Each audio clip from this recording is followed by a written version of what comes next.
En sachant que donc c'est un panel uniquement de Français, hein, on est toujours sur le marché français, et qu'on a effectivement donc, on va dire un peu quasiment 2000 répondants.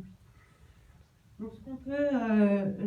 la première question qu'on a effectivement posée, c'est donc où partiriez-vous en vacances pendant l'hiver 2018-2019 ? Donc encore une fois, il faut bien se mettre en tête que là, on parle de l'ensemble de la population française qui part ou ne part pas à la montagne, ou qui ne part pas du tout, même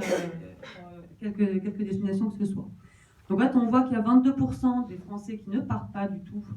pendant l'hiver, 29% qui hésitent encore et qui ne sont pas encore décidés s'ils partent ou ne partent pas.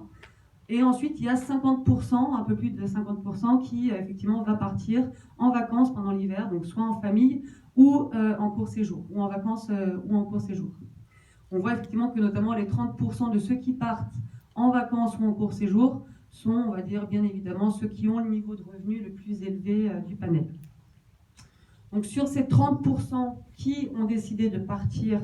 cet hiver, on voit qu'il y en a 20% qui partent à la montagne, donc effectivement 10 dans la moitié effectivement qui savent déjà dans quelle destination ils vont partir, et 10 qui partent à la montagne mais ils ne savent pas exactement quelle destination. Donc on voit effectivement qu'avec ce 20% des départs, on est effectivement en destination montagne, qui est, on va dire, en dessous de la destination ville, ou en dessous effectivement de la destination Europe, alors que là on est effectivement sur un panel exclusivement hiver. Donc on voit effectivement les marges de manœuvre pour aller chercher